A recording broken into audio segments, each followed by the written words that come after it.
Bon dia, som la Paula, la Clara, el Darek, el Daixer i jo, el Dani, estudiants de segon de batxillerat de l'Escola Jesús Maria Sant Andreu, i aquí us presentem el nostre projecte per la 6a edició del concurs Enginyeria en l'Edificació, titulat Montseny Viu.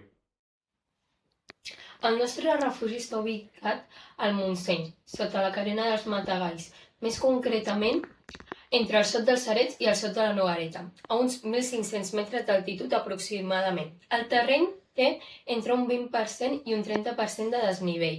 A més, està format per roques metamòrfiques que proporcionen una base sòlida i un bon drenatge de l'aigua.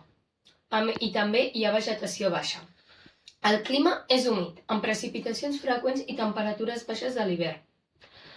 Els beneficis d'aquesta ubicació són que està molt ben connectada a través de corriols, està protegida del vent gràcies al matagalls i com que està al vessant sud-oest del Montseny ens garanteix una captació d'energia solar.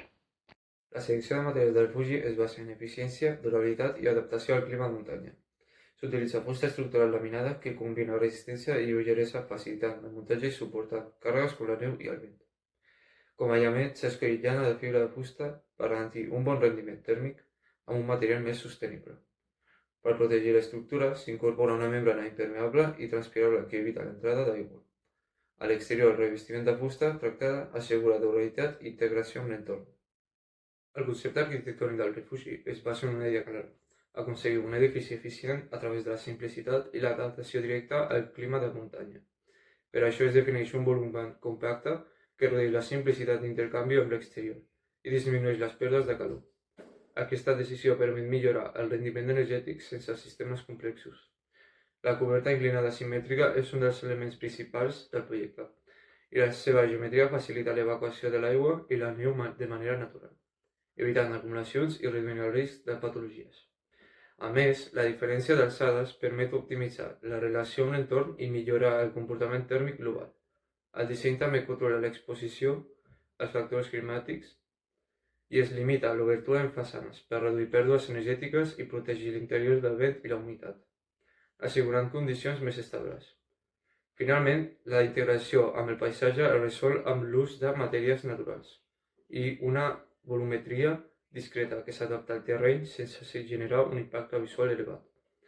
Aquest conjunt de decisions defineix un edifici funcional, eficient i adaptat al seu entorn. El sistema constructiu del refugi es desenvolupa a partir de criteris d'eficiència, lleugeresa i control del comportament tèrmic i higromètric. Per començar, utilitzarem una estructura de fusta tipus entremig lleuger, formada per muntants verticals, bigues horitzontals i elements de riostrament. Aquest sistema permet distribuir les càrregues de manera contínua dins els punts de suport, garantint l'estabilitat estructural amb un consum de material reduït. Aquesta estructura facilita la integració directa de l'aïllament tèrmic dins del mur, optimitzant el rendiment sense augmentar excessivament el gruix del sistema. Respecte a l'envolvent, aquest problema es resol mitjançant una configuració multicapa amb ventilació. Des de l'interior cap a l'exterior s'organitza en una capa estructural amb aïllament, una membrana impermeable i transpirable, una cambra d'aire ventilada i un revestiment exterior.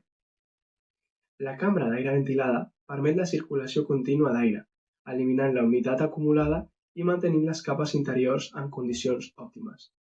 Això assegura un bon comportament tèrmic i evita problemes derivats de la condensació.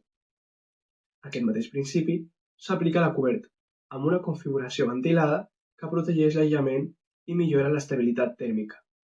I al terra també, que es resol amb un sistema elevat ventilat per evitar el contacte directe amb la humitat del terreny. Finalment, el procés constructiu es basa en la prefabricació parcial dels elements, fet que permet augmentar la precisió, reduir el temps d'execució i minimitzar l'impacte sobre el lloc. El resultat és un sistema constructiu eficient, durador i optimitzat per les condicions específiques d'un entorn de muntanya. Tant per la part d'instal·lacions elèctriques com d'aigua i calefacció, el nostre objectiu principal ha sigut que fos completament autosuficient i que els components fossin al màxim eficients i durables possibles, ja que el refugi es troba en una ubicació aïllada de la red. Els components electrònics serien 3 panells solars monocristal·lins de 400 a 420 watts pico connectats a un regulador MPPT, un banc de bateries de liti ferrofosfat per la seva durabilitat, amb 4,8 kWh d'emmagatzenatge que durant el dia recollirien l'electricitat sobrant per ser utilitzada per la nit o moments d'alta demanda, un inversor d'onda pura, 6 o 7 punts LED per la seva eficiència, més 4 endolls motius. I per la part d'aigües, la idea seria proveir-se de pluja. Compliria un dipòsit d'aigua d'uns 5.000-10.000 litres en filtres i, en cas de necessitat de més aigua, incluiria un punt de reproduïment per connectar camions. Després, una bomba de pressió que repartiria l'aigua per les canonades i una bomba de circulació específica per calefacció d'alta eficiència, que repartiria a 3 o 4 radiadors d'aigua a baixa temperatura, que es regularien de forma automàtica i complementarien el bon aïllament tèrmic del refugi.